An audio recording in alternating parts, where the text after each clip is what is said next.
What is going on, Heroclix fans? Today we are looking at a couple of Wizkids Opens which took place in the UK. So I've got the team I ran, the results from the London Wizkids Open, and then one from Manchester which I actually attended myself. For that one I can give you game rundowns, how the matchups worked, who won, and which teams you should watch out for. So I guess we should get into my team.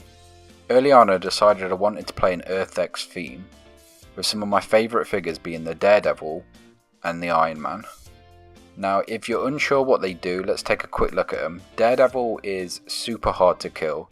He's a great harasser that you can just throw at the enemy team and not worry about being killed. The way it works is he has 3 6 tokens, and to be able to kill him your opponent has to roll 6s, which isn't going to be that common. As long as they don't roll a crit, it's going to take at least 3, 4, 6s to kill, because you have to take the 3 off and then you have to KO him. So I'm not giving up many points there.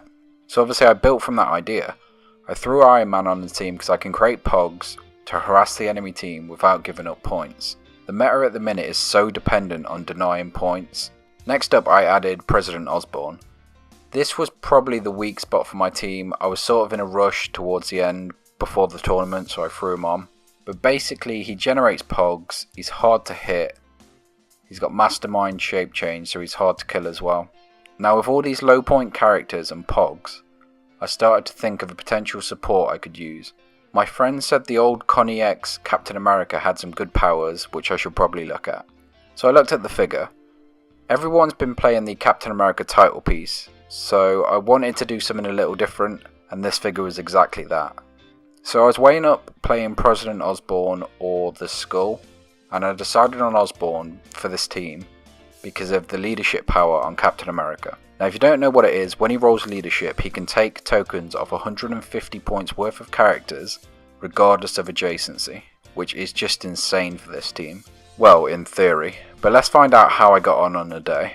Now my first matchup I'm drawn against a player playing a monster theme team, which is quite common at the minute because of Captain Venom. His team consists of Captain Venom, one of the Shredder Chasers, Carnage, Groot, Surtur, try not to forget anyone, Dr. Frankenstein, and I think that was it, maybe some items as well. Oh, and Bizarro Green Arrow. So the match to start with doesn't go my way. He manages to kill President Osborn, and there's not very long left. Now I remember on the train ride down talking to my friend about how to play in the current meta, and basically he said I want to create thresholds for points. And what he meant by that was, I need to look at their team and say, how can I score these points? If I scored these points, for example, President Osborn cost 50. So I needed to look at his team and work out the easiest way I could take that many points. Which actually saved me in my first game. I looked at all his colossals, added them up, and realised they made 55 points. So I slowly started picking them off before he could kill anything else. And by the end of the game, I managed 55 points to his 50 and took my first win in the first round. Now the monster team is really good at the minute, so I was so happy to get this win. The person I played against is a good player, so I'm happy I'm doing well. Now, round 2, I'm drawn up against my friend. So I know his team sort of, but I also know he's probably one of, if not the best player in the UK. The Penance figure from the X-Men set is actually one he chose after winning the UK Nationals, so that gives you some idea of how good he is. I normally lose against him, so I'm not expecting to win this, and the game goes how I think. He absolutely destroys me, all my characters are low, he ends up killing Osborn again, but then my Iron Man gets onto his running shot pulse wave click. He running shot pulse waves his Surtur. I should probably explain his team. So he plays Surtur at 150 points, Captain Venom and 2 Dr. Frankensteins. Absolutely love this team before we go any further. I think it's really well made, really cool design and really hard to deal with. He's basically this giant fire demon, throws himself across the map and starts energy exploding anything in sight. So like I say, a running shot pulse wave onto Surtur, and then his ability lets me generate an Iron Avenger, which my opponent had forgot. I managed to generate Steel Bow and energy explode both his professors and Surtur and Captain Venom. It doesn't hurt Surtur, but it kills both Frankensteins or Dr. Frankensteins, and it damages Venom. And now the whole game has changed.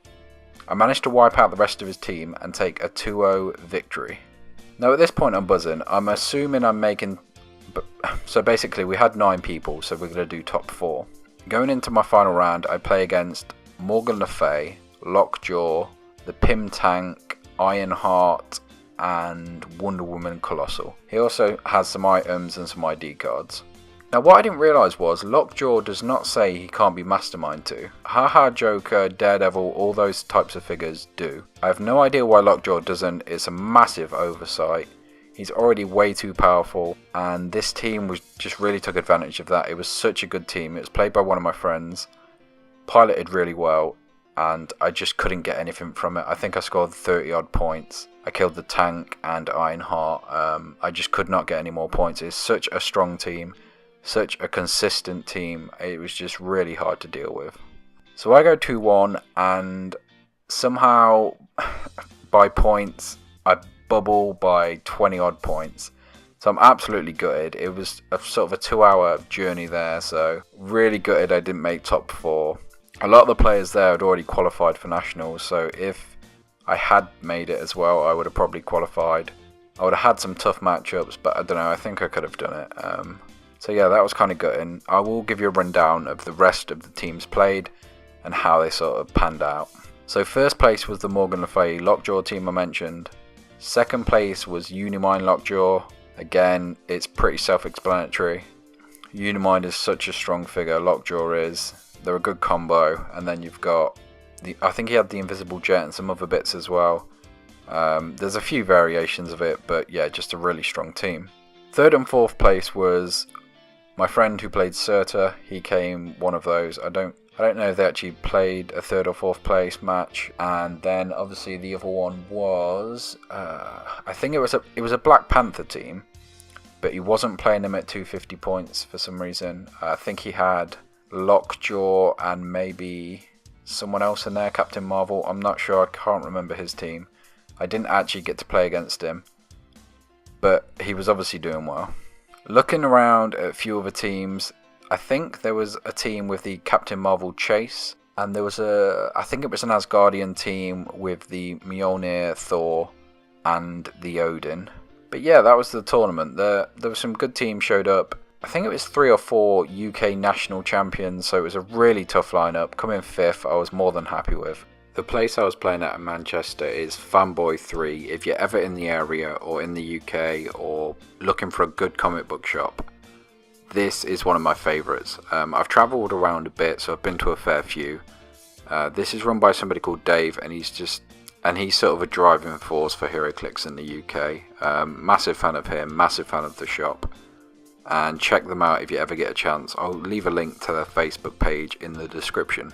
But that was the Manchester Wizkids Open. There was also a London one which I couldn't attend, but we might as well look at the teams and sort of break down what happened.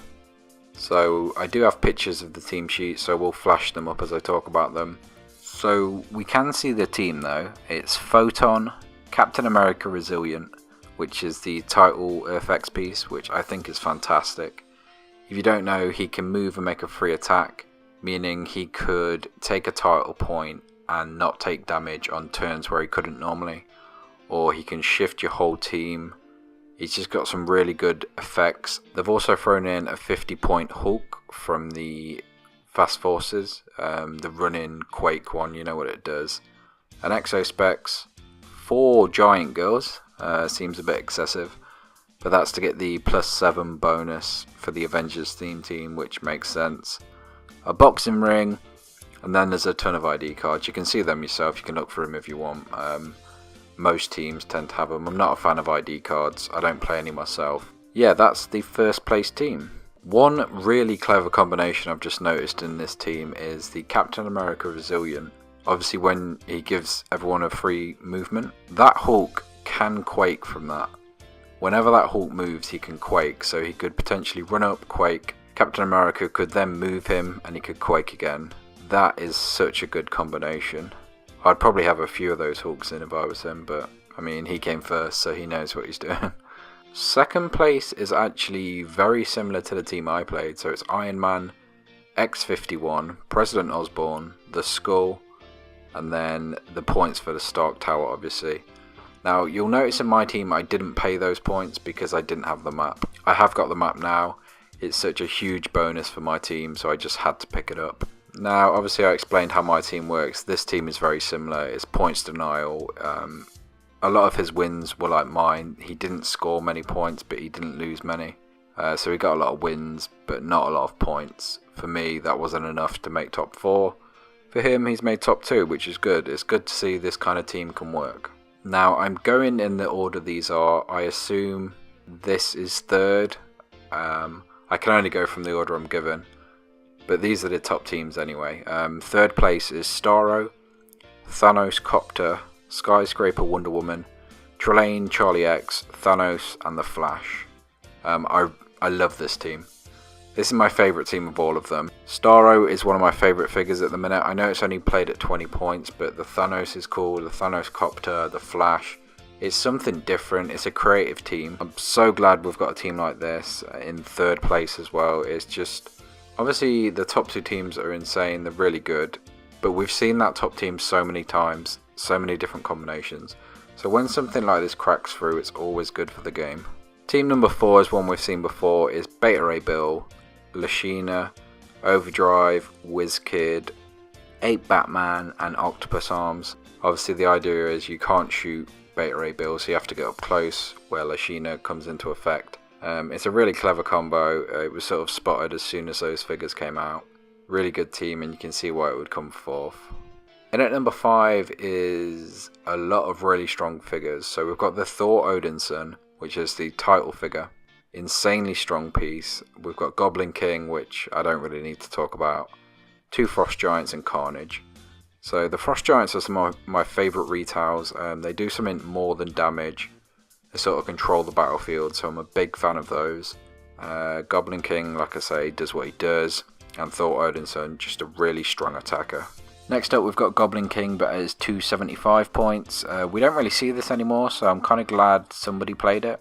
That's with 8 Batman and the Octopus Arms. I really need to pick a pair of those up because they are in a lot of teams and there's a lot of combinations that you can do with those. Then obviously we've got the Shredder team. Again, something we've seen many times before. It's done alright in this tournament. It went 3-2, so that's pretty good. Obviously it's about the movement and dealing damage without rolling dice, which is always so effective. Awesome. I would like to change my submission for favourite team. This is my favourite team. 100 point Starro, which is probably my favourite figure in the game at the minute. At 100 points it can do so much. Groot, also amazing. Lockjaw. Now I love the figure, I don't have one, so I have to hate it because it's way too powerful. Star Fox at 80, Mjolnir, and then some Corlins as well. Such a good team, this one. I'm surprised it only went 3-2. Well, I say only. 3-2 is an incredible score. And I can see on his sheet that he's lost to the winner, so really good team. Cosmic theme. A team I would play myself. Then we've got Unseen. Let me know how your open went or how your team build's going. Drop in the comments below. I'm more than happy to feature if you have sort of results or team sheets from your local. Send them in to me. I'll leave my email address below and I'm happy to do a video on those and bring you guys more Wizkids constructed info. But until next time.